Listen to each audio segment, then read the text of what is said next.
Hola, ¿qué tal? Soy Norma Pimentel y les invito a que este día analicemos cuál es el contexto en torno a la participación de las mujeres de cara a la próxima contienda electoral en un espacio libre de violencia política en razón de género. Durante estos 4 módulos estaremos analizando cuál es el contexto internacional, cuáles son los avances jurídicos en torno a esta materia, a nivel local, a nivel nacional, y bueno, cuáles son las expectativas que podemos tener las mujeres precisamente para estos espacios libres de violencia política. Pero antes de eso, a mí me gustaría invitarles a realizar una pequeña reflexión. Creo que sería fundamental que juntas y juntos nos pongamos unas gafas violeta.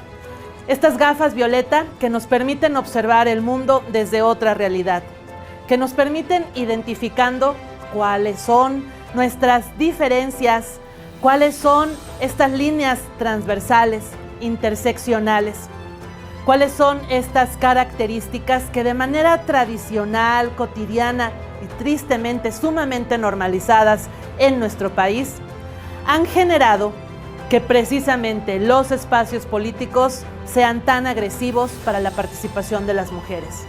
Con estas gafas violeta vamos a consolidarnos las mujeres caminando en sororidad, caminando, reconociendo unas y otras cuáles son estos derechos, cuáles son las obligaciones del Estado, cuáles son también las obligaciones de los partidos políticos y cuál es este futuro que definitivamente tiene que estar libre de cualquier manifestación y forma de violencia en contra de las mujeres. Pero bueno, vamos a lo que nos corresponde. Y es hablar precisamente de nuestro primer módulo.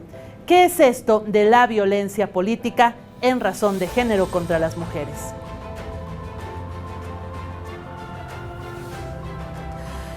Creo que lo fundamental es que iniciemos de lo internacional hacia lo local. Y esta imagen nos dice mucho.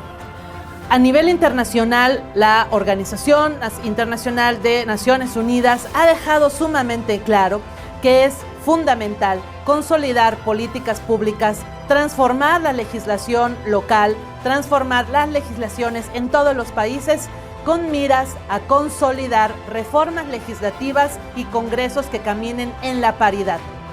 Sin embargo, el problema sigue siendo el mismo. La política parece que es cosa de hombres y para muestra un botón, esta imagen dice muchas cosas. En una reunión internacional, el G20 solamente tiene 3 participaciones de mujeres. Entonces, ¿qué nos está pasando en todo el mundo? Independientemente de que tenemos grandes reformas, parece que lo normal sigue siendo que los hombres dominen los espacios en la política. Y bueno, si pasamos de lo internacional y nos ubicamos en lo local, ¿qué es lo que está pasando? Las relaciones políticas continúan visibilizando diversas formas de resistencia hacia la participación de las mujeres. Tristemente, una de las más grandes limitantes es la violencia política en razón de género. Y de nuevo, las imágenes nos dicen todo. Para que las mujeres podamos participar en igualdad de condiciones en todos los espacios, pero sobre todo en la construcción de las agendas públicas, políticas, partidistas, tenemos que superar diversas brechas. Aquí tenemos claridad en que, por ejemplo, los liderazgos de todos los partidos políticos hoy por hoy en nuestro país están representados únicamente por hombres. En muchas ocasiones, el mansplaining sigue siendo una constante. ¿Qué es esto del mansplaining? Que cuando se trata de hablar de temas que fundamentalmente nos competen a las mujeres, sean ellos quienes levanten la voz. Curiosamente, en este entorno de la construcción de la agenda política libre de violencia de género contra las mujeres, en muchas mesas de diálogo, son los hombres, son los liderazgos político-partidistas masculinizados quienes siguen tomando las decisiones, quienes siguen construyendo estas agendas. Y tenemos que ser muy claros y muy claras también. Si sus discursos políticos siguen ocupando el concepto de la lucha en contra de la violencia política, en contra de repetir y seguir conservando estos roles y asignaciones por nuestras diferencias biológicas de ser hombres o de ser mujeres, y no se construyen acciones reales y contundentes a favor de la igualdad sustantiva, poco nos quedará por hacer. Y ahí está también otra imagen. En el momento de salir a competir, la mujer tiene que seguir llevando a cuestas muchas de las condiciones que no traen los hombres. Y piénsenlo ustedes, al momento de que toman esta decisión de levantar la mano y de iniciar el proceso para su consolidación en su carrera política, tienen que seguir arrastrando muchas de las situaciones machistas, misóginas, que en algunos casos también se siguen repitiendo desde los mismos espacios de las construcciones de los grupos políticos partidistas. En muchas ocasiones son las propias familias, son los propios esposos, es el propio entorno que sigue normalizando que las mujeres no tenemos simplemente la igualdad, la libertad para elegir una carrera en el entorno político partidista. La violencia política en razón de género se puede definir como aquellas conductas, acciones u omisiones que están dirigidas específicamente contra las mujeres por el solo hecho de ser mujeres y que tienen por objeto o resultado limitar, anular o menoscabar nuestra participación. Ejemplos claros. Las mujeres, hasta 1940 en nuestro país, tuvimos el legítimo derecho de participar votando y también más adelante exigiendo la posibilidad de ir como parte de planillas y de ser votadas. El pleno acceso al ejercicio de nuestras atribuciones político-partidistas sigue siendo todavía un debate, sigue siendo todavía sujeto al escrutinio de lo que diga la sociedad. Una mujer cuando ocupa un cargo, realiza una labor o actividad en el entorno público, va a ser analizada, va a ser revisada su participación, cargando a cuestas una serie de estereotipos y de asignaciones por el solo hecho de ser mujer. Entonces, ¿en dónde queda esta posibilidad de, con libertad, desarrollarse de manera plena en cualquier función pública, en la toma de decisiones y en la propia libertad en la construcción de las organizaciones? Tenemos que dejar algo en claro. La violencia política en razón de género no refiere única y exclusivamente estas condiciones donde existan situaciones psicológicas, violencia de índole física, patrimonial, económica o, en su caso, pues estos intercambios en la vía de acoso u hostigamientos sexuales o, en el peor de los escenarios, la pérdida de la vida en un homicidio o en un feminicidio, para aquellas mujeres que se encuentran contendiendo a un espacio de elección popular. La violencia política en razón de género contra mujeres refiere todas estas acciones no solo en la arena de una contienda, de esta manifestación libre, que debiera serlo así, de aquellas mujeres que decidieron optar por una candidatura desde cualquier espacio político partidista. No, la violencia política en razón de género contra mujeres es mucho más grande y se refiere a cualquiera de estas manifestaciones que se ocupe en contra de menoscabar la participación de las mujeres en cualquier espacio público.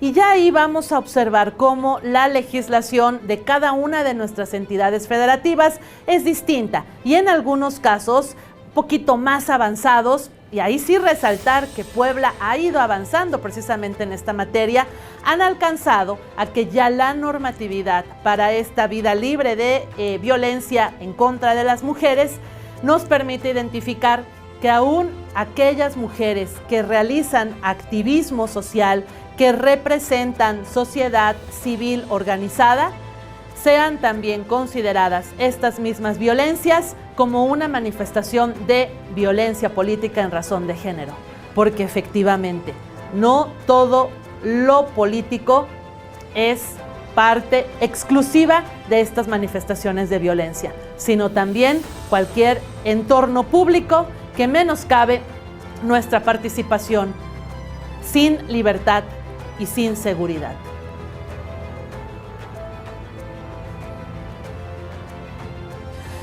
La violencia se dirige a una mujer por el solo hecho de ser mujer, cuando las agresiones son contra las mujeres precisamente por esta condición biológica, por estos estereotipos, por estas misoginias y machismos que venimos arrastrando no de hace unos años, sino de básicamente siglos y siglos.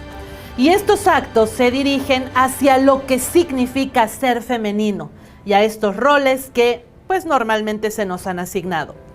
Por eso también es muy importante dejar en claro que en estas violencias se pueden ubicar pues aquellos actos en contra de mujeres, en contra también de chicas transgénero o chicas queer que tienen una representación o que están buscando esta representación dentro de los entornos político-partidistas o en general en la arena pública.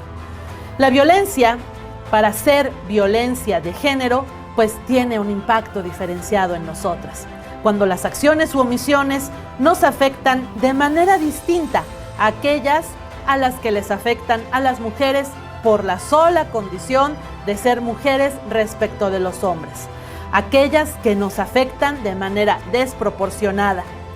Y este último elemento, bueno, se ha hecho así y se ha normalizado así en estos entornos tradicionalmente machistas. Cuando una mujer toma la decisión de participar en el entorno público, viene con todas estas cargas y estereotipos sociales. En muchas ocasiones todavía seguimos escuchando, seguramente está ahí porque su padrino político ahí la puso. Seguramente es la esposa, la amante, la amiguita secreta de algún líder del entorno político. A las mujeres se les descalifica esta participación, insisto, por el solo hecho de ser mujeres. Pero ¿qué pasa del otro lado? Si un hombre llega a un espacio político partidista porque es el amigo, el compadre, el padrino político de un líder más elevado, vamos, o sea, la camada lo responde, el propio gremio y sector lo respalda y pareciera que en el contexto social eso, además de ser lo normal, es lo que queremos impulsar. Queremos impulsar estos liderazgos que sigan repitiendo estos escenarios y estos estereotipos, o lo que queremos en realidad es lanzar mensajes claros y contundentes de caminar a favor de espacios no solamente libres de estos estereotipos, sino que sean congruentes entre lo que dice la ley, lo que se implementa como acciones y lo que la realidad social puede o no refrendar. Eso es tarea de todas y de todos.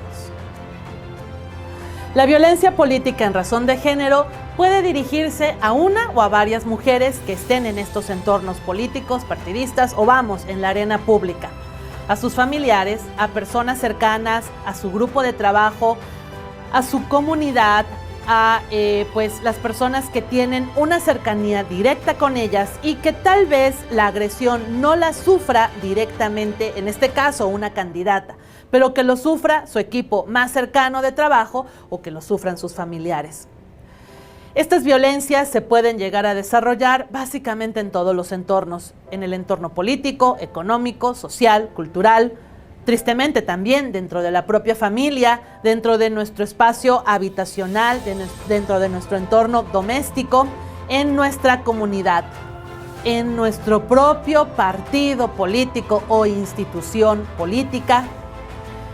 Y bueno, básicamente las reformas, tanto a nivel nacional como a niveles locales, han sido cada vez más amplias para ir incluyendo todos los entornos y todas las formas o manifestaciones, ya sea física, simbólica, patrimonial, psicológica, sexual, económica y la peor, insisto, la feminicida. ¿Quiénes pueden estar incluidos como agresores? ¿Quiénes pueden estar generando estas acciones? institucionalmente los propios partidos políticos, otros aspirantes, otros precandidatos o en su caso candidatos que se puedan llegar a sentir incómodos o agraviados por esa asignación que ya recibió como candidata una mujer. Servidores o servidoras públicas y también representantes en medios de comunicación. Vamos a dejar también otra cosa clara. La violencia política en razón de género no solamente la cometen los hombres. La violencia política en razón de género también la cometemos las mujeres. Mujeres que no hemos pasado por un proceso de deconstrucción, mujeres que no hemos tenido esta posibilidad de ponernos las gafas violeta, que no hemos tenido la claridad de identificar que nosotras mismas somos las primeras que tenemos que caminar a construir espacios libres de violencia en cualquier manifestación en contra de nosotras, de nuestras compañeras. Es también fundamental que nos consolidemos en esta transformación positiva. Imagínenlo, simplemente las mujeres en estos momentos, todas con nuestras diferencias, con nuestras interseccionalidades, con estas asimetrías sociales, políticas, económicas y culturales, todas representamos el 52% de la lista nominal. Está entonces en nuestras manos iniciar este proceso en verdad a favor de espacios libres de violencia política en razón de género. Si ustedes que nos están escuchando, primero analizan y se ubican que han padecido una de estas situaciones, yo les diría que hay que levantar la voz, que hay que denunciarlas y que no hay que permitir que se sigan realizando esas manifestaciones de violencia en nuestra contra. Pero si ustedes han observado que a una compañera, que a otra de sus mujeres cercanas, de sus liderazgos, han padecido en algún momento una condición de violencia, entonces a ustedes les corresponde alzar la voz y defender sus derechos, los derechos de ellas. Porque en la medida en que todas vayamos defendiendo nuestros derechos, en verdad, las instituciones van a entender que estas reformas, que esta realidad se vuelve sustantiva, se vuelve próxima y cercana a todas y cada una de nosotras. Tenemos una gran cantidad de normatividad internacional. Empezar por el Pacto Internacional de Derechos Civiles y Políticos, reconocer pues los avances que se dieron también en la Convención Americana sobre los Derechos Humanos. Y de estos dos, decirlo con claridad, en esos momentos internacionales, pues todavía las agendas a favor del reconocimiento de la participación política de las mujeres no era lo que son ahora. Es más, ni siquiera se nombraba la presencia de la mujer. Cuando se hablaba de estos derechos civiles y políticos, se le reconocían al hombre. Lo mismo cuando se reconocieron los derechos humanos, se dijo que eran para los ciudadanos y los hombres. Esto también empezó a cambiar. Y por eso, más adelante, surge la Convención Interamericana para prevenir, sancionar, erradicar la violencia en contra de las mujeres, visibilizando a nivel global, a nivel internacional, que lo primero que tenía que cambiar era el borrado de las mujeres en estos pactos, en estos tratados internacionales. Con esto también fue factible el celebrarse ya una convención donde se nos reconociera a nosotras un derecho en lo específico, el derecho a una participación y reconocimiento político.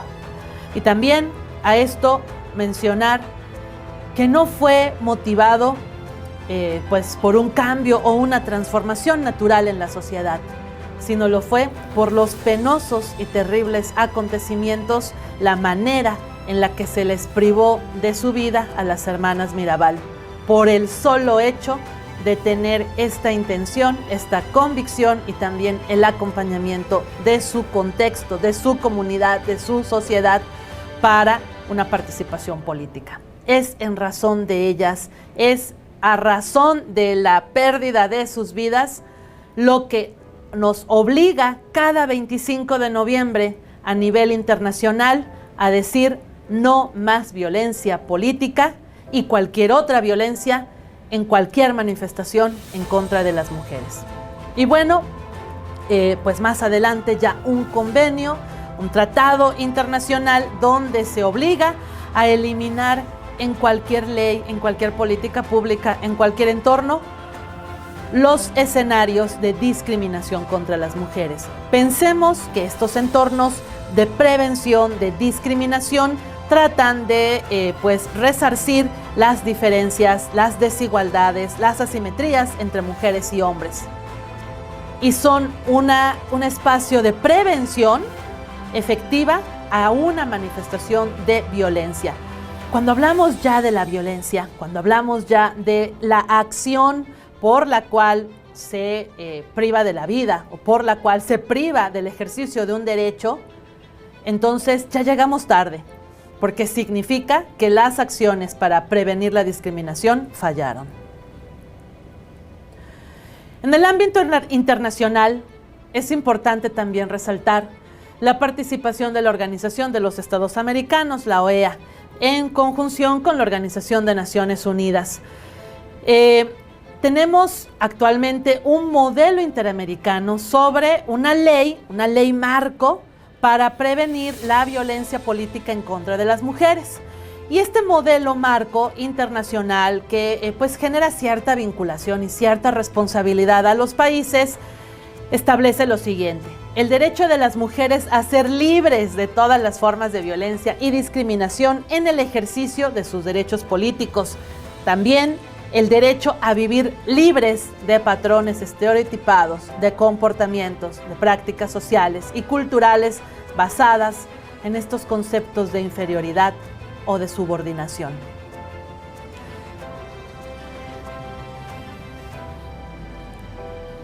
La arena política internacional es tan diversa como lo puede ser la propia diversidad de la agenda local, de la participación local política de las mujeres. Esta subordinación, esta discriminación normalizada ha sido el resultado de patrones de un sistema arraigadísimo en el mundo, este sistema patriarcal, que tiene también pues una aproximación muy económica, porque fue funcionalmente económico durante mucho tiempo para los grandes policy makers internacionales. Conforme las mujeres a nivel global fuimos ocupando diferentes espacios, esas luchas de nuestras ancestras lograron consolidar que estos organismos internacionales cambiaran su mirada y en su mirada incorporaran precisamente la necesidad de construir estas agendas a favor de espacios libres de cualquier manifestación de violencia. Sin embargo, es importante dejar en claro que la primera, la más delicada y además la más cuestionada en pleno 2020 sigue siendo la participación política en libertad de las mujeres. Y para muestra, simple y sencillamente identificar que es en esa arena en la que ha existido mucha resistencia de las propias agendas partidistas, de sus propios líderes y del propio contexto jurídico administrativo. Más adelante estaremos conversando sobre los nuevos lineamientos que ha emitido el Instituto Nacional Electoral y cómo precisamente estos avances legales y administrativos chocan contra una pared patriarcal que se sigue resistiendo desde los espacios partidistas a darnos a todas las mujeres esta libertad de participación, a darnos esta seguridad y a traducirle a la ciudadanía que con la misma seguridad, que con la misma certeza jurídica que le asegura a las mujeres su participación política, le asegura también al resto de la sociedad espacios verdaderamente comprometidos con una transformación positiva de la sociedad.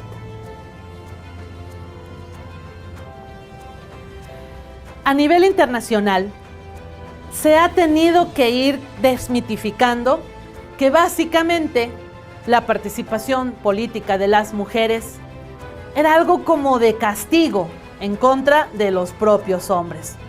Y esto, así como no se trata de castigos, tampoco se trata de pensar que unos u otros seamos más hábiles para un espacio político, un espacio académico o un espacio profesional.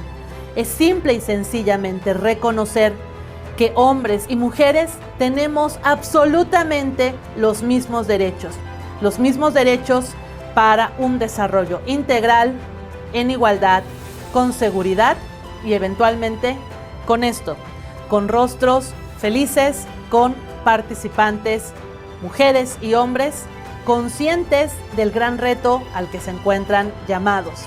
Un reto a favor de consolidar agendas verdaderamente protectoras de los derechos humanos. Entonces, recapitulando, ¿quiénes podemos ser víctimas de violencia política? Contamos con una Ley General de Víctimas que clasifica quiénes pueden llegar a ser víctimas en general por la afectación de un daño físico, un daño mental, emocional, un daño patrimonial, un daño en pues todos nuestros entornos. Y esta ley segmenta las diferentes formas en las que pueden ser identificadas las víctimas. La primera de estas es las víctimas directas, es decir, aquella persona física que está recibiendo el impacto de manera directa, aquella persona física que se está poniendo en peligro en su vida, en su patrimonio, en sus bienes, en sus derechos, como consecuencia de actos, de delitos, de violaciones cometidas por terceros que menoscaban ese desarrollo integral, ese desarrollo al que está llamado la protección de nuestro sistema jurídico en su conjunto. Adicionalmente, en el reconocimiento que establece esta Ley General de Víctimas, podríamos identificar que hay otro tipo de víctimas. Así como se encuentran las directas, pues también se encuentran las víctimas indirectas, las víctimas potenciales y las víctimas grupales. Y bueno, en este bloque de víctimas indirectas podríamos identificar a los familiares pues de las personas que de manera directa están en esta arena política de las candidatas.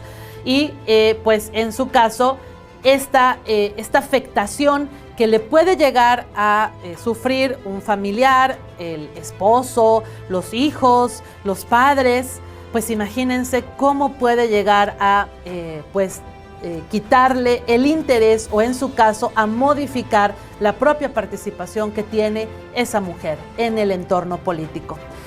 También la ley reconoce pues la posibilidad de identificar víctimas potenciales, aquellas personas físicas cuya integridad física o derechos puedan llegar a estarse afectados precisamente porque son quienes acompañan sin tener un lazo de familiaridad consanguínea o de familiaridad legal, pero que por estar acompañando de manera directa a una candidata, podrían llegar a sufrir alguna afectación en sus patrimonios o en sus propios derechos.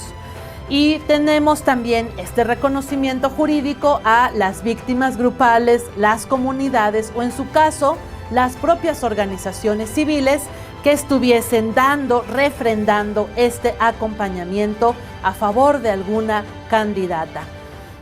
Es muy triste pensar que necesitemos contar precisamente con este andamiaje jurídico para hablar de que una mujer que toma la decisión de participar en la arena política tiene que hacerlo previamente evaluando el riesgo que ella, que sus familiares, que su equipo de trabajo o que en su caso su propia comunidad, las organizaciones de la sociedad civil que la acompañan, pudieran llegar a sufrir por el solo hecho de que ella se atrevió a hacer las cosas distintas. En los procesos electorales que acaban de ocurrir, hemos recibido también denuncias directas de candidatas a cargos de presidencias municipales en los que efectivamente estas condiciones de las que hemos charlado, estas violencias indirectas cometidas hacia familiares, hacia equipo de trabajo y hacia la propia comunidad han quedado plenamente denunciados. Y no solamente denunciados por las víctimas directas, sino por todas estas víctimas mencionadas en nuestra legislación vigente. Lo que preocupa más es que precisamente estas mujeres que han roto 2 veces estos techos de cristal, 1, por atreverse a ser candidatas y 2, por atreverse a denunciar las violencias que ellas y que sus personas cercanas han sufrido, sigan revictimizándose y sigan siendo objeto de burlas, de desacreditación y de más violencias sistematizadas y estructuradas. Creo que ahí el llamado, adicionalmente a esta formación y reflexión que tengamos con las mujeres que están aspirando a estos espacios de toma de decisiones, estos espacios de reflexión a quienes les tienen también que llegar es a estos liderazgos partidistas y es obviamente a las autoridades que están al frente de las instituciones que deben velar y garantizar porque este tipo de situaciones no se sigan repitiendo. Resumiendo, ¿quiénes padecen o pueden ser objeto de violencia política?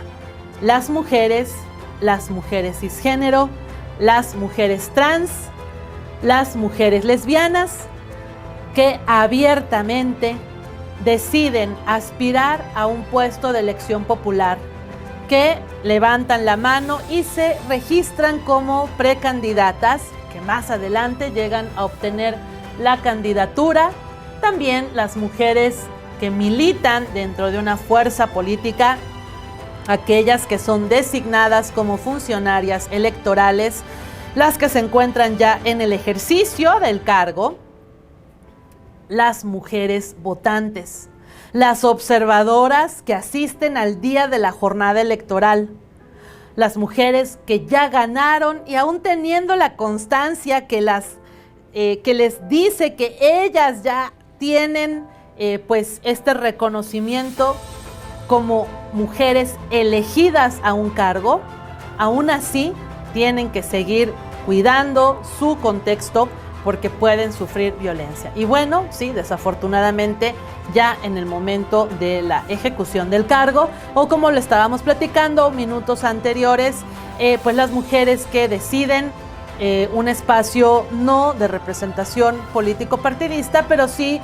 la participación activa desde las dirigencias de organizaciones de sociedad civil o en su caso en espacios pues de instituciones o de figuras de organismos constitucionalmente autónomos. Y bueno, creo que otro entorno que también está por ahí en esta delgada línea de las violencias políticas en la representación de las mujeres, pues son las violencias institucionales, por ejemplo, académicas. Pensemos en que precisamente en las universidades del sector público es donde menos posibilidades hemos tenido de participaciones de mujeres, y eso no es porque no existan cuadros o no existan mujeres académicas formadas y preparadas para asumir estos espacios, más bien es porque el propio sistema no las ha dejado participar.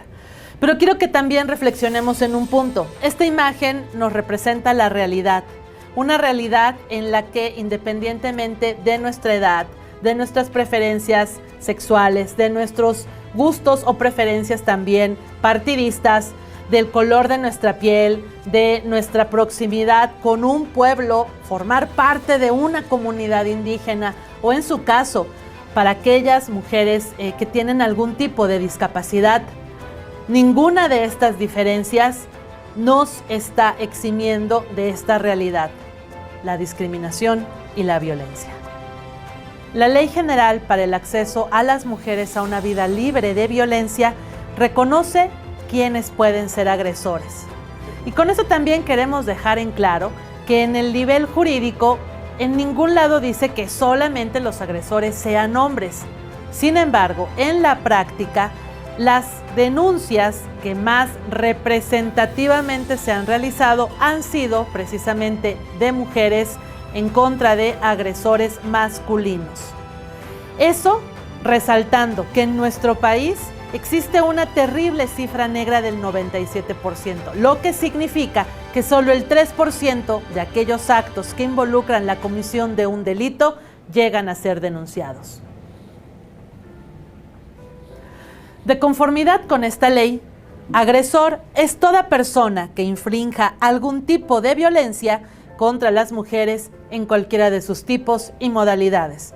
Y como lo hemos mencionado, no solamente un hombre pudiera ser un agresor, sino cualquier persona, y ya en lo específico, nuestra legislación en materia procesal electoral identifica los siguientes sujetos de responsabilidad: partidos políticos, agrupaciones políticas, aquellas personas que estén aspirando a una candidatura aún sin partido, precandidatos y precandidatas, candidatas y candidatos sin partido a cargos de elección popular, personas físicas y personas morales, observadoras y observadores electorales o las propias organizaciones de los observadores electorales, quien ejerza la titularidad en las notarías, organizaciones ciudadanas que pretendan formar un partido político, funcionarias y funcionarios electorales, personas servidoras públicas, ministras y ministros de culto, asociaciones, iglesias,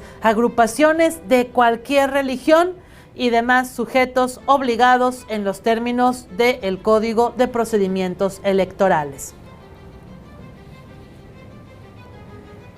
En el mismo sentido, dejemos en claro que los agresores y las personas agresoras en general estarán sujetas al cumplimiento de sus responsabilidades en diferentes leyes.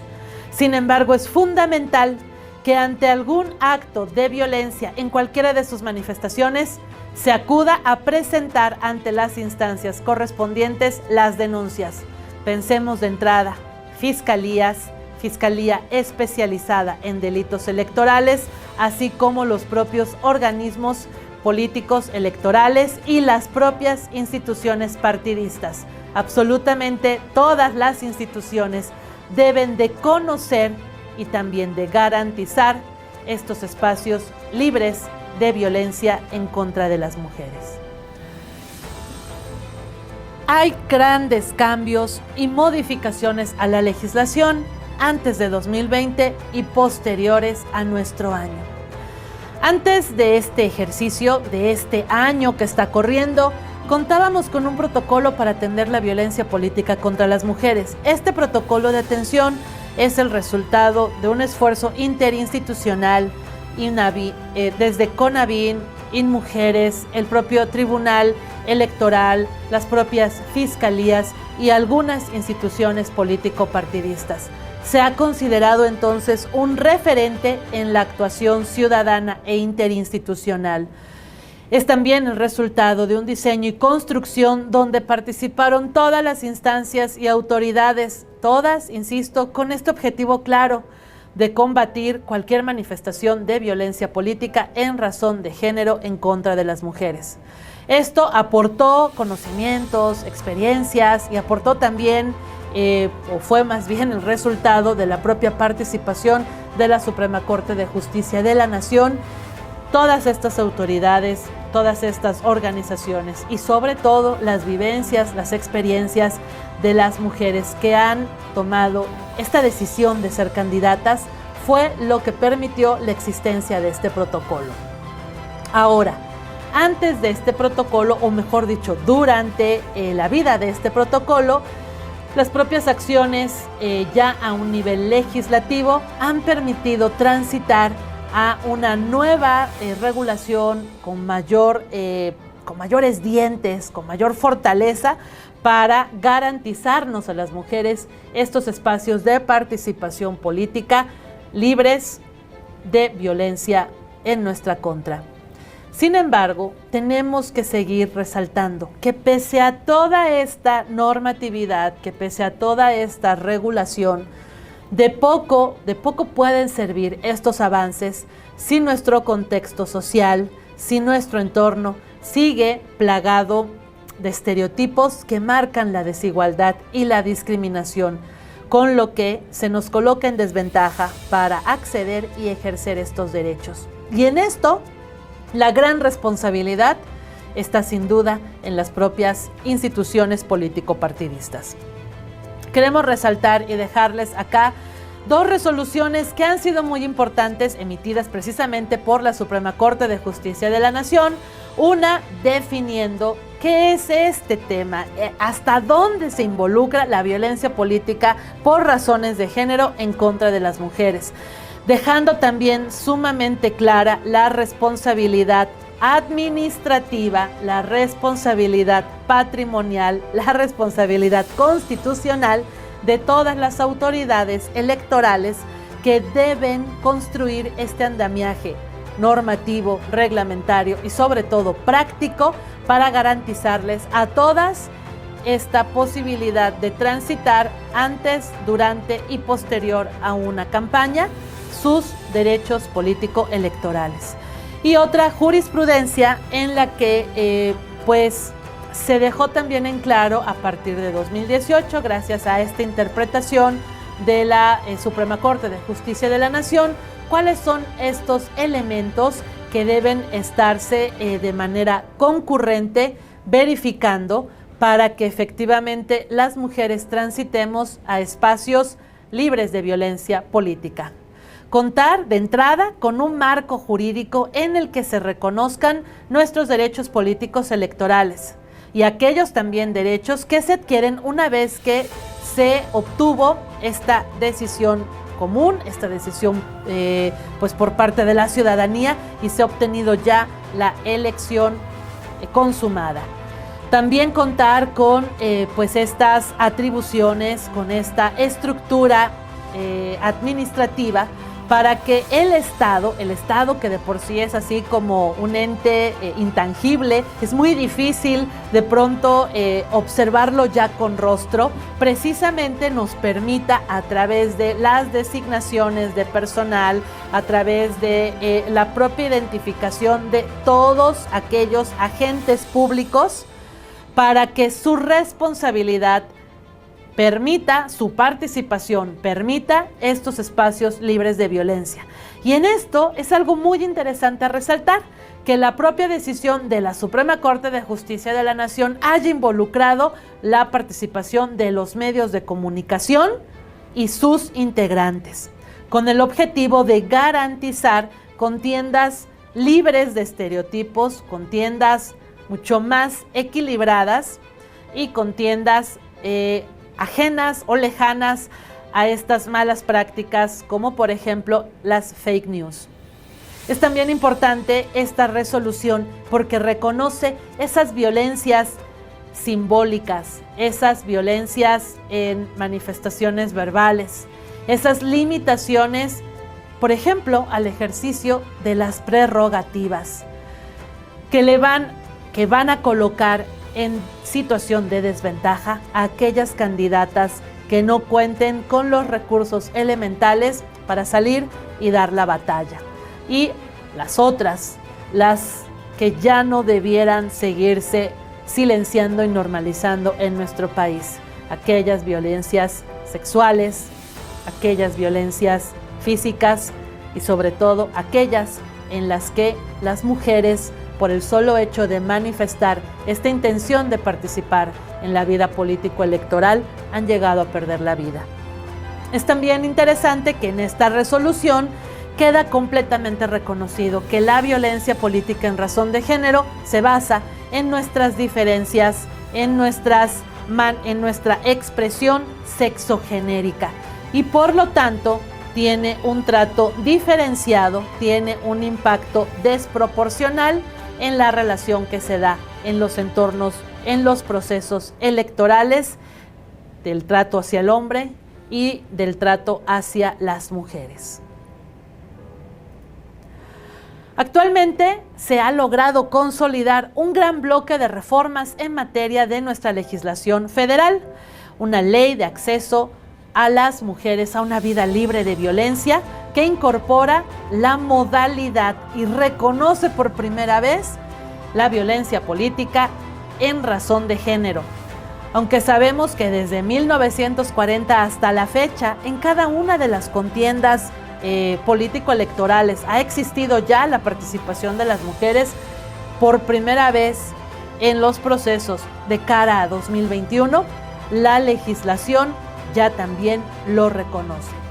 La Ley General de Instituciones y Procesos Electorales hace lo propio y conceptualiza en sus artículos que se debe entender por violencia política en razón de género, con un catálogo de conductas y por lo tanto de infracciones en los procesos electorales a aquellos agresores en contra de mujeres candidatas.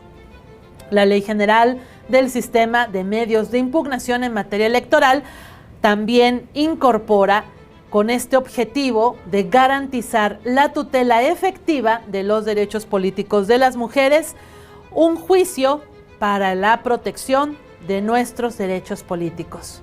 Y la Ley General en materia de delitos electorales, pues, establece por la vía de agravantes en aquellos delitos electorales las condiciones en las que candidatas o candidatos ocupen y repliquen alguna de estas manifestaciones de violencia en contra de sus contrincantes candidatas.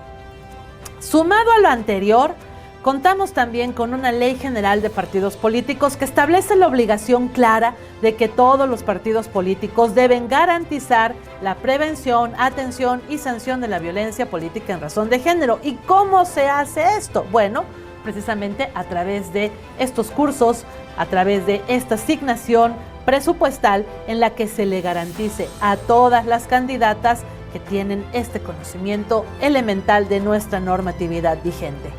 La Ley Orgánica de la Fiscalía General de la República, bueno, con las bases específicas para darle este brazo consolidado a la Fiscalía especializada en delitos electorales, que además, si ustedes ingresan a su portal, pues van a encontrar que de manera mensual se está consolidando y se está construyendo esta estadística en la que desde hace un año observamos cuáles son pues los casos, las carpetas de investigación que se van integrando por casos específicos de violencia política en razón de género. Esperemos que en 2021 se conserve la misma numeralia que ronda aproximadamente en 2 o 3 carpetas de investigación por mes y que en 2021 no se vaya a incrementar de manera drástica estas denuncias y no se incremente precisamente porque se logren acciones de prevención, porque será muy triste que no se logre denunciar aquellas condiciones en las que las mujeres llegasen a sufrir violencia ya durante la contienda electoral. La Ley Orgánica del Poder Judicial de la Federación se modificó para incorporar por fin el principio de participación en paridad de género y establecer como obligatoria la responsabilidad de todos los jueces, juezas, magistradas, magistrados, ministras y ministros de juzgar con perspectiva de género. Es decir, por primera vez el Poder Judicial de la Federación se está poniendo también las gafas violeta. Y del otro lado, la Ley General de Responsabilidades Administrativas se reformó para incluir un capítulo completo de las faltas administrativas graves a los servidores públicos, cuando los servidores públicos en lo general, en cualquier espacio federal, estatal, municipal, con cualquiera que sea la forma en la que hayan sido nombrados o contratados como servidores públicos, lleguen a repetir estas conductas en las que están expresando actos de violencia política en contra de las mujeres. Como podemos ver, en la actualidad, además de los tratados internacionales, además del reconocimiento constitucional de la participación en paridad en todos los espacios de las mujeres, contamos también con al menos 8 grandes leyes que a nivel nacional establecen de manera contundente y clara responsabilidades a todas las instituciones, a los propios partidos políticos, para que garanticen espacios libres de violencia política en razón de género. En estos momentos es fundamental entonces que avancemos en consolidar acciones claras y concretas para que todo este andamiaje jurídico sea una realidad de cara a estos procesos electorales, de cara a reivindicar la participación libre de discriminación y en igualdad de hombres y de mujeres. A partir de que se adoptó la primera medida de acción afirmativa a favor de la participación política de las mujeres en 1993, a nivel nacional se han realizado una gran cantidad de reformas, no solamente a estas últimas 8 leyes, que son las que pues pasaron por procesos de reforma, han estado pasando en estos procesos de reforma en 2020.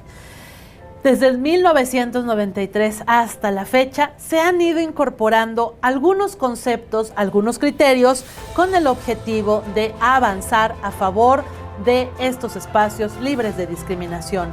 Por ejemplo, la participación en paridad, que como ya lo vimos, no solamente se refiere a tener estas fórmulas en los procesos electorales, sino que abarca que absolutamente en todos los entornos públicos existan por la misma cantidad de espacios que ocupan hombres, espacios que estén ocupando las mujeres.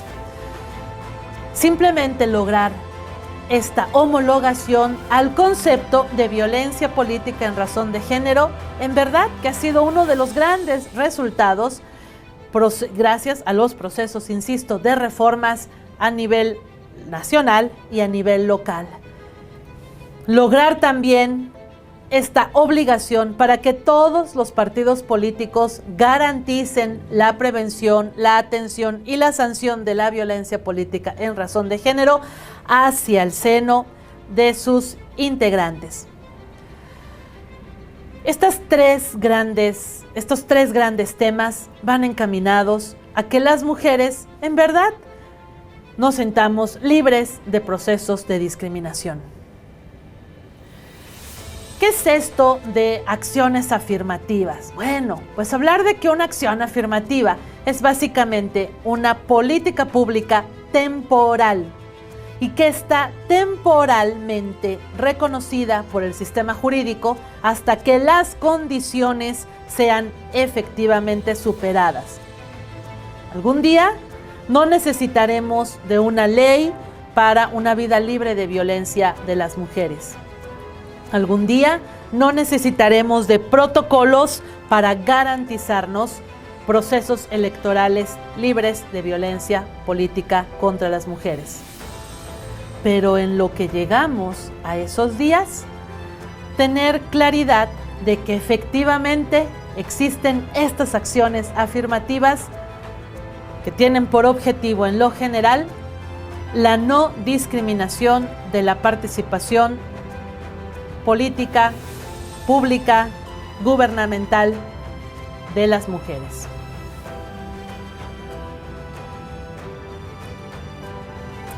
Pero entonces, si tenemos todas estas leyes, ¿por qué para muchas, para miles, para millones de mujeres, esto sigue plagado de inquietudes, esto sigue plagado de incertidumbres? Porque básicamente estamos a un paso, en verdad, de consolidar esta transformación histórica. Porque si estas reformas terminaron de cocinarse en este año, eso significa que por primera vez el próximo proceso electoral contará con toda la legislación. Pero si esa legislación no se vuelve cercana, no se vuelve próxima y no se vuelve de primera mano como uso cotidiano para todas las mujeres que aspiran a esta participación libre de estereotipos, libre de discriminación y en igualdad, entonces las inquietudes seguirán siendo la constante. ¿Qué pasa con los entornos de las comunidades indígenas?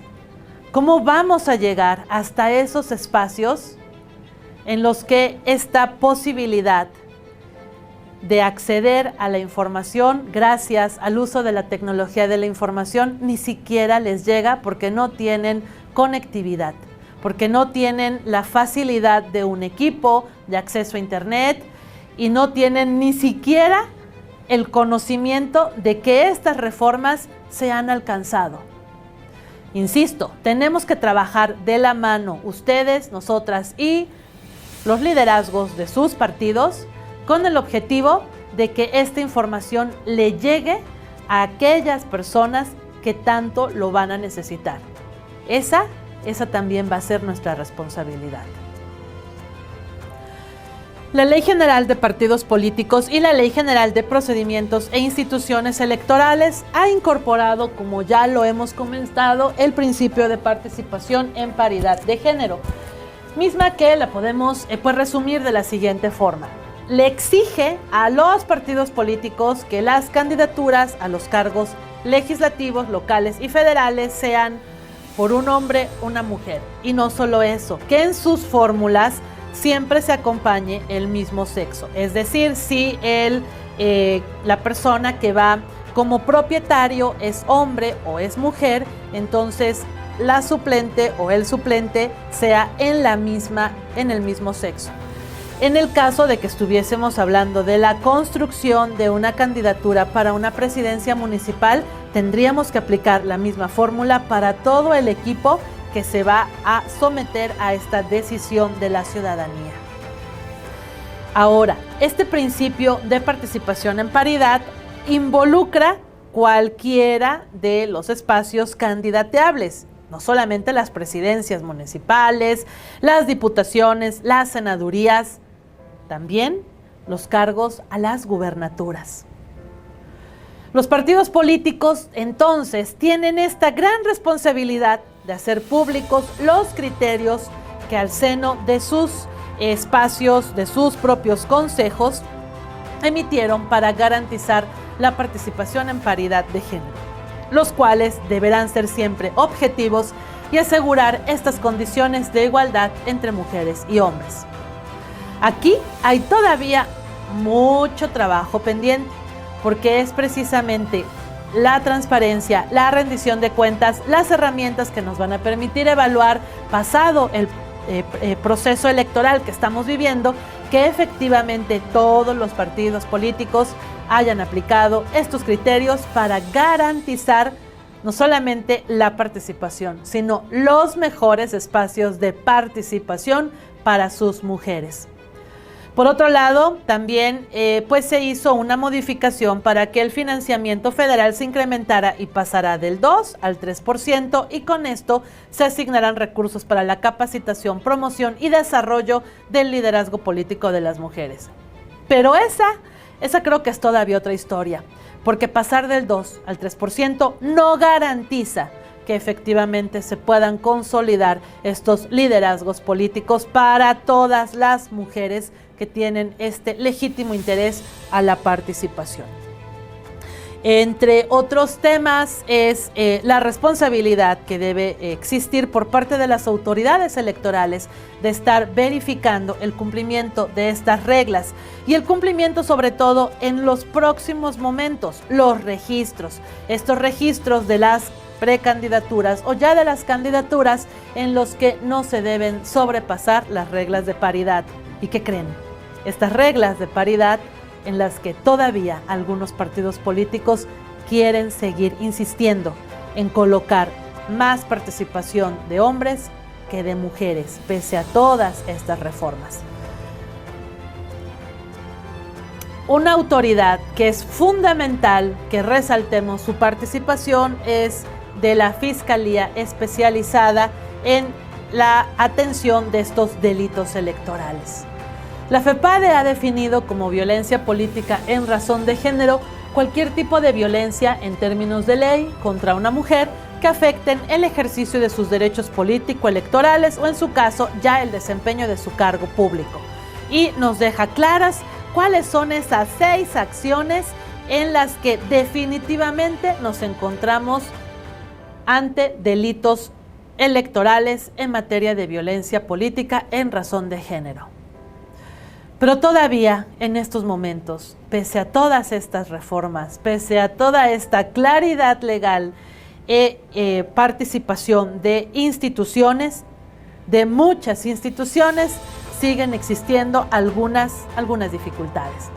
Fronteras ambiguas y vagas en el término. Todavía para algunas autoridades sigue siendo complicado identificar cuándo se encuentran en presencia de violencia política y cuándo se encuentran en presencia de violencia política en razón de género, por el solo hecho de ser, en un caso, hombres o mujeres. Existe poca claridad empírica en la diferencia entre el propio acoso, el acoso en lo genérico, y aquel acoso mediático, acoso sexual, amenazas, que están relacionadas al ejercicio de la violencia política en razón de género. Y como a nivel mundial todavía existen algunas voces, y por ahí pues tuvimos la de el ahora ya no posible presidente de Estados Unidos, Donald Trump, que llamó desde diferentes espacios en la arena internacional a desacreditar este tipo de reconocimiento a la violencia política en razón de género. Estas prácticas han afectado mucho las propias prácticas locales. Diferencias también culturales, diferencias y asimetrías dadas por la propia interpretación de estos conceptos. Y otros por la falta de investigación comparada entre lo que pasó antes de 1940, lo que pasó después de que en nuestro país las mujeres alcanzamos este derecho para votar y ser votadas, y lo que sigue pasando en estos momentos.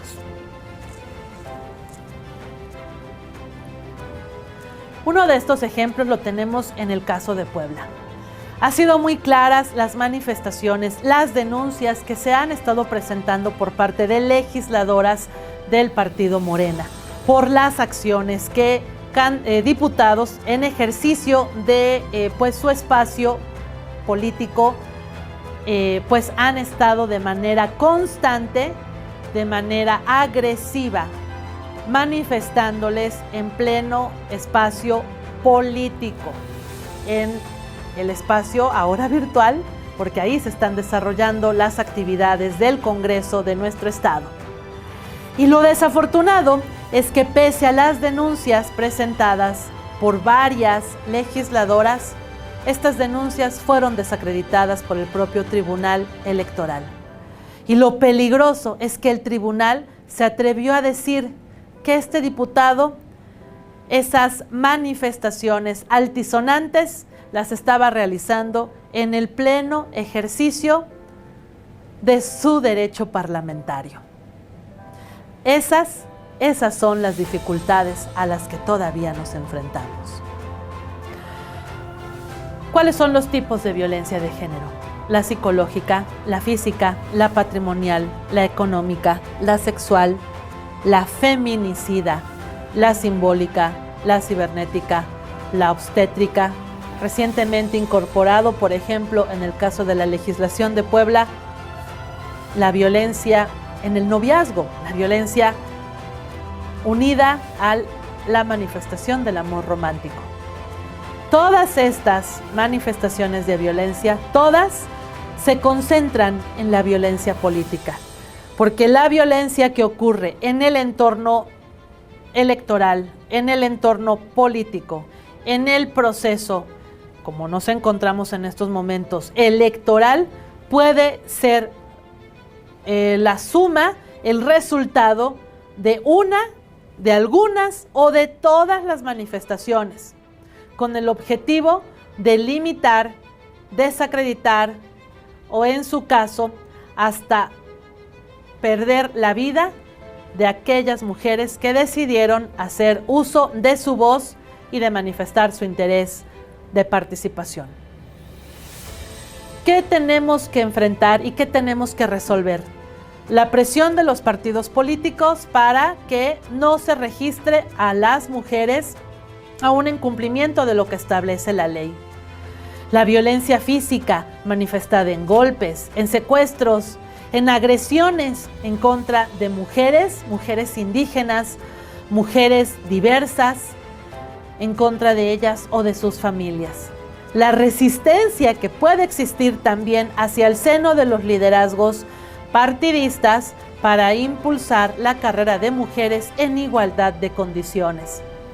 Colocar a las mujeres en distritos perdedores, aún teniendo información clara, información real de que estas mujeres sean las mejores alternativas para el partido.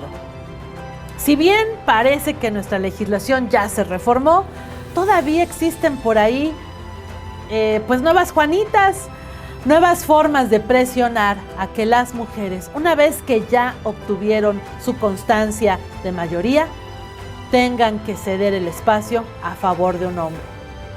Todos estos ejemplos siguen siendo el resultado de estructuras patriarcales que se niegan a perder los espacios que ya ganaron, que se niegan a reconocer que hoy es tiempo de la participación en igualdad de las mujeres. Estereotipos donde se cree que pues las mujeres estarían mejor todavía ocupando el espacio de lo privado y no el espacio de lo público, y que además, si llegaran a ser elegidas, pues no tienen la capacidad para asumir esas responsabilidades.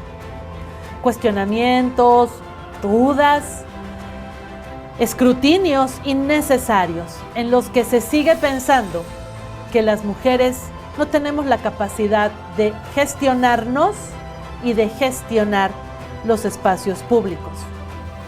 La descalificación, la minimización y, en su caso, la ley del hielo, el desacreditar las opiniones, las aportaciones, las iniciativas y las propuestas que presentamos las mujeres por el solo hecho de ser mujeres.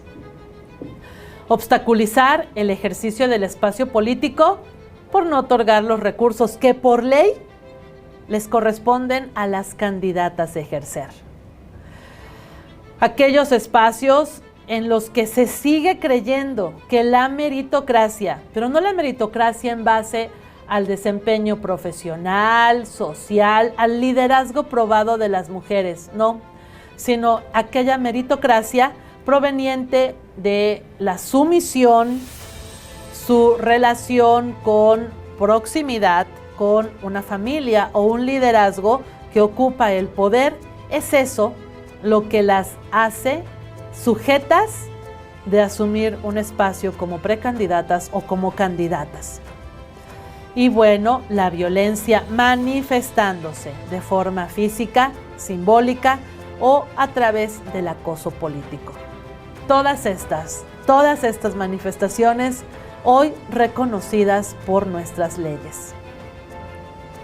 ¿Cuáles son entonces estos logros y desafíos a los que nos encontramos? Conocer y reconocer que las mujeres tenemos la posibilidad de asumir cualquier espacio, y en ese cualquier espacio, el espacio político, y la posibilidad de ser agentes de cambio jurídico, agentes de cambio social. Estos logros y desafíos, que bien se pueden resumir en esta imagen. Las mujeres no vamos a seguir siendo objeto ni de escrutinio ni de silencio. No más leyes mordaza, no más leyes, no más acciones, no más discriminación, no más políticas, no más programas que de manera incidental pretendan minimizar nuestra participación. Y yo quiero poner un gran ejemplo, un ejemplo que ha venido a transformar la realidad. Efectivamente, en la actualidad existe la responsabilidad, porque así lo establece la ley, de contar con ciertos requisitos para poder ser candidata o candidato. Y uno de estos requisitos que ya se establece en nuestra legislación es no haber sido condenado o condenada por un delito de violencia política en razón de género contra mujeres. Y si se fijan, la ley reconoce eso, que la violencia política la pudo haber generado un hombre o una mujer. Sin embargo, la realidad es sumamente distinta. Desde sociedad civil, diferentes colectivos feministas impulsaron una gran transformación. Así como en los procesos electorales previos, sabemos perfectamente que candidatas y candidatos deben pasar por este 3 de 3, en el que demuestran que no existe un conflicto de intereses, que están al corriente de sus obligaciones fiscales y que no han sido sancionados en la vía administrativa por un mal manejo que hubiesen tenido en algún otro cargo al que previamente hubiesen sido elegidos o hubieran desarrollado. Hoy llegó la 3 de 3 contra la violencia contra las mujeres. Y este 3 de 3 ha tenido, insisto, este gran cruce, esta participación desde colectivas de la sociedad civil, colectivas a favor de la vida libre de violencia de las mujeres y el reconocimiento específico del Consejo General del INE, quien el pasado 28 de octubre emitió unos lineamientos en los que reconoce que en el próximo proceso electoral la 3 de 3 contra la violencia política en razón de género va. Así podemos mencionar que México será un territorio libre de violencia en el próximo proceso electoral, toda vez que aquellas personas que aspiren a un cargo de elección popular no deberán ser deudoras de pensiones alimenticias, no deberán ser acosadores sexuales, ni mucho menos agresores de mujeres en el ámbito político y familiar. Este 3 de 3 tiene y refleja una terrible realidad. En nuestro país, el 67% de los espacios familiares dirigidos por mujeres no reciben una pensión alimenticia por parte de los varones. Y aquí hay que dejar algo en claro. La pensión alimenticia no es un derecho a favor de las madres solteras. Es una corresponsabilidad compartida en un 50%, padres y madres. Si queremos hablar de recomponer a la familia, tenemos que hablar de paternidad responsable. Y al menos en la actualidad, el 67% de los casos reflejan la irresponsabilidad paternal. De enero a septiembre del 2020, se registraron nada más 22.462 casos de acoso sexual y violación. Lo que menos esperamos es que uno de esos acosadores o uno de esos violadores se vuelva un diputado, un senador, un presidente municipal, un gobernador, y con eso replique ese tipo de conductas en perjuicio de la sociedad. También de enero a septiembre se han registrado 2.853 muertes violentas de mujeres. Y esto debe parar, porque en nuestro país, tristemente, cada 4 horas violan a una mujer. Cada 4 horas. Eso significa que en el tiempo en el que ustedes estén desarrollando este curso, ya violaron a otra mujer. Como les comentaba, el Instituto Nacional Electoral ha emitido los lineamientos para que todos los partidos políticos se sujeten a esta corresponsabilidad y no estén replicando estas acciones que violentan, que degradan no solo la participación en igualdad de mujeres y hombres, que degradan a la propia sociedad. Algunas medidas muy claras son que se tendrán que investigar, sancionar y reparar cualquier conducta que coloque en desigualdad o que violente los derechos políticos electorales al seno de los partidos. Promover, proteger y respetar los derechos de todas sus mujeres. Contar con planes de atención para víctimas. Establecer o restablecer, mejor dicho, en sus estatutos los mecanismos para erradicar cualquier manifestación de violencia facilitar la recepción de denuncias, crear órganos de justicia intrapartidarios con integración paritaria, determinar a un órgano que asesore y acompañe a las víctimas de violencia, establecer hacia el seno de los partidos medidas de reparación integral y reconocer que los aspirantes a una candidatura deberán firmar un formato de buena fe y bajo protesta de decir verdad donde se establece que no hayan sido condenados o sancionados por violencia familiar o doméstica, por delitos sexuales o que en su caso sean deudores alimentarios. Es por eso que les insisto, la 3 de 3 va. ¿Y qué es lo importante? ¿Qué tenemos que estar haciendo también nosotras y nosotros como observadores de este proceso electoral? Esta carta de buena fe, bajo protesta de decir verdad, la van a tener que firmar todos y todas las personas que aspiren a ser candidatos registrados por cualquier fuerza política. Y esa es la primera parte. De ahí, ¿qué tenemos que generar? Los espacios para observar y observar si efectivamente aquel candidato, aquella candidata que ya manifestó bajo protesta de decir verdad que no es deudor alimentario, que no es violentador o acosador sexual o que no ha generado violencia hacia el seno familiar o hacia el entorno político, efectivamente no cuenta con una sentencia. Porque en aquellos casos en que hubiesen emitido estas manifestaciones y estas declaraciones, contando con sendas resoluciones judiciales, la candidatura se perderá, además de las sanciones económicas que tendrán que afrontar los partidos políticos. Ahí nos vamos a dar cuenta si efectivamente esta reforma, esta intención, este interés previamente manifestado por todas las fuerzas políticas, porque todas las fuerzas políticas se han sumado a este llamado lanzado por el Instituto Nacional Electoral, es una realidad. Yo les invito a ustedes, candidatas y candidatos, primero a verificar lo propio y después a sumarse, a ser observadoras y observadores activos de que efectivamente en su contexto, en su campaña, sus contrincantes no son alguno de estos penosos casos. Y si lo son, entonces a denunciarlos. Actualmente, la protección de los derechos políticos electorales es una realidad jurídica.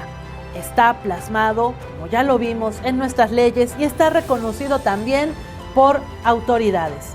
Eso significa que a donde tenemos que avanzar, el gran reto que tenemos de frente es devolver la dignidad, la integridad y la libertad a todas las mujeres. Hacia el interior de los partidos, durante la propia contienda electoral, durante la toma de posesión y en el ejercicio del cargo político, público, de poder o de decisión. Este llamado es a decirles, no están solas. No van a estar solas en su decisión y tampoco van a estar solas en el ejercicio de la misma. Dentro de todas las actividades que ha estado lanzando el Instituto Nacional Electoral a razón de este 25 de noviembre pasado, en el que se inicia un proceso de 16 días de activismo contra la violencia hacia las mujeres, se han estado dando algunas modificaciones y resoluciones. Y yo quiero dejar acá también este gran ejemplo. Actualmente tenemos ya una modificación al reglamento de radio y televisión en materia electoral con el objetivo de garantizar que el próximo proceso electoral efectivamente ofrezca espacios libres de violencia contra las mujeres. ¿Eso qué implica? Que en todos los medios de comunicación se tendrán que establecer metodologías con perspectiva de género para monitorear que efectivamente la cobertura a los noticieros esté libre de estereotipos. Es muy común que una candidata, al momento de que su agenda, de que pues un medio de comunicación replique cómo se está desarrollando su precampaña o su campaña, a la candidata le pregunten, oiga candidata, ¿y usted cómo le hace para poder sortear tantas actividades? Oiga candidata, ¿y usted cómo le hizo tuvo la oportunidad de contar con el permiso de su esposo, esas prácticas justamente lo que están replicando es lanzar un mensaje de que la mujer necesita contar con el aval de su compañero sentimental o de su liderazgo, y que además, pues para poder tener ese legítimo derecho a participar, tuvo que seguir cumpliendo con el resto de actividades, cosa que no se le pregunta a un candidato. A un candidato hombre se le pregunta cuál es su agenda política, cuáles son las reformas que propone, cuáles son los liderazgos con los que ya se ha reunido. Es precisamente este monitoreo lo que nos va a permitir observar si efectivamente la comunicación ya se va a realizar libre de estereotipos. Y también se tendrá que medir si efectivamente las transmisiones dentro de los noticiarios están pues otorgadas en igualdad. No solamente en igualdad para las participaciones de las fuerzas políticas, sino en igualdad para hombres como para mujeres. Se tendrá también que, en su caso, obligar a la reparación del daño o, en su caso, aplicar medidas cautelares para aquellos medios de comunicación que se atrevan a replicar fake news o que, en su caso, asignen mayores tiempos a candidatos varones respecto de candidatas mujeres. Será también muy importante este seguimiento que realicen los institutos, el nacional y los locales, para verificar que efectivamente las propagandas de los partidos políticos, ya sea que vayan en coaliciones o en lo individual, estén libres de cualquier estereotipo en contra de sus mujeres. Se obligará también a la suspensión inmediata de aquellos mensajes en los que se estén replicando acciones que violenten, que vulneren a las mujeres, y también se tendrá que verificar que la programación esté libre de estos mensajes de odio y de discriminación.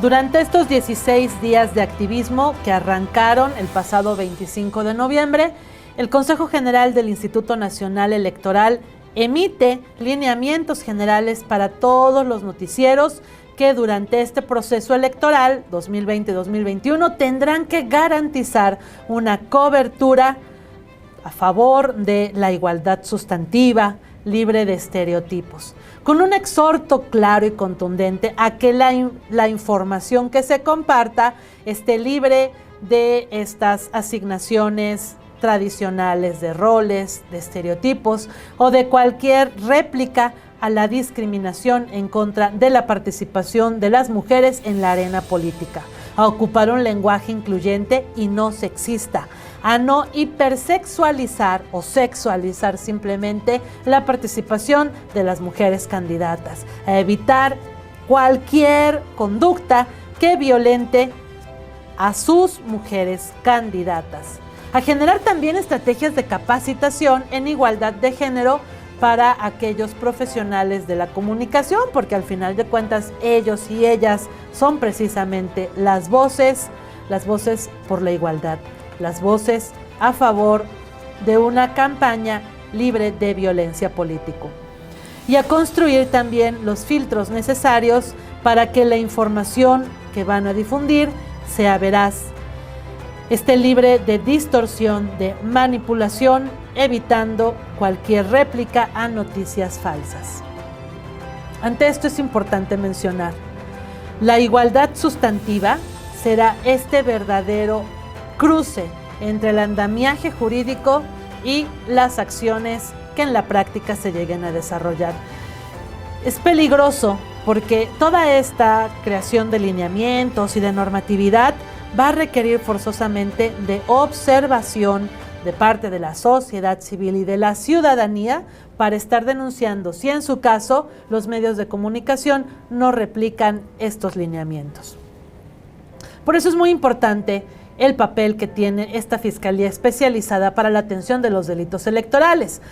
Su trabajo consistirá en realizar la coordinación de todas las acciones, de todos los instrumentos, de todos estos de los que ya hemos charlado durante este primer módulo, para efectivamente prevenir, sancionar y erradicar cualquier acto y castigar cualquier delito que esté afectando la vida política de nuestro país, de nuestras mujeres, en esta nueva participación que ya el Instituto Nacional Electoral está liderando.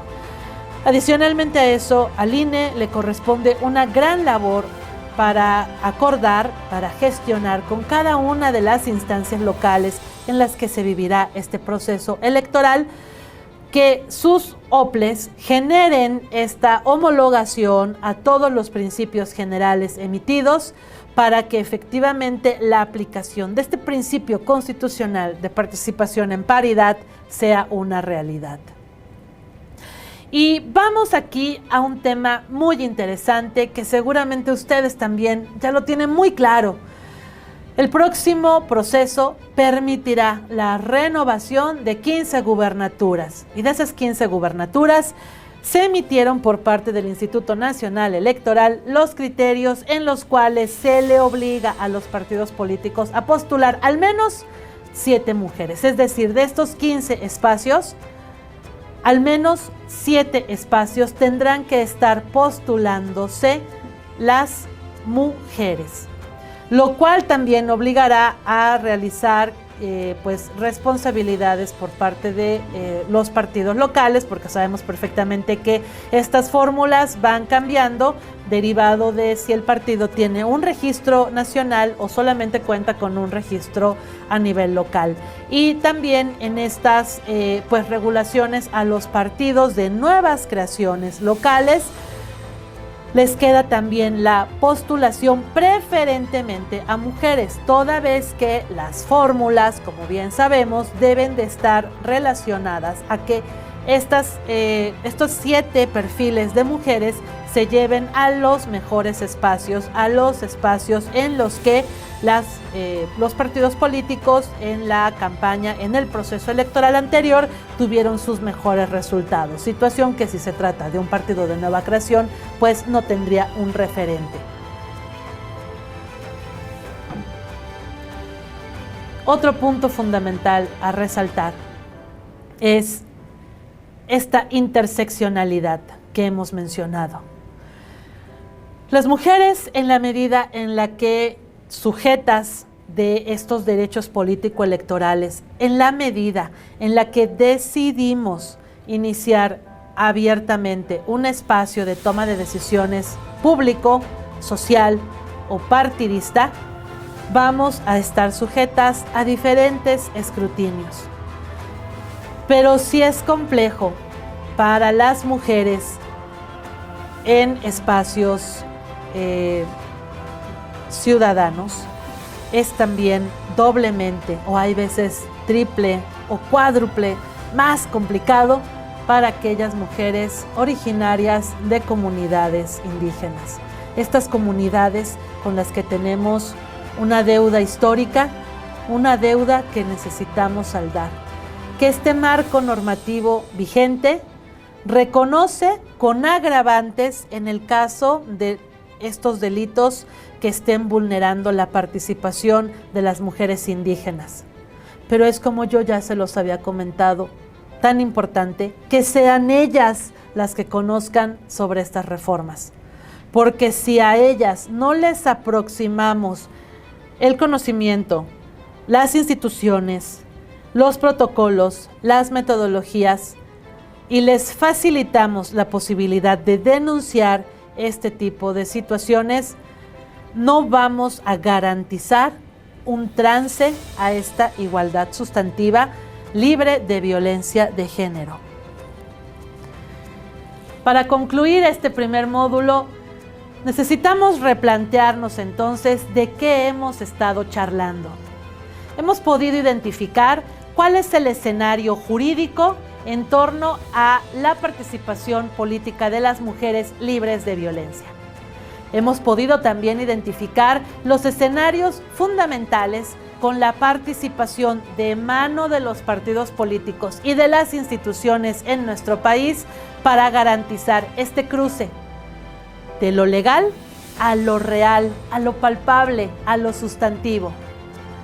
Y por eso queremos concluir con este mensaje, un mensaje de participación de una de las grandes representantes del feminismo a nivel internacional, Simone de Beauvoir. Gracias al trabajo, la mujer ha superado la distancia que le separaba del hombre. El trabajo es lo único que puede garantizarle una libertad completa. Nuestro trabajo en el entorno académico, social, político, público, administrativo, es hoy ya una realidad establecida en la ley. Actuemos ahora a favor de un cambio en la realidad.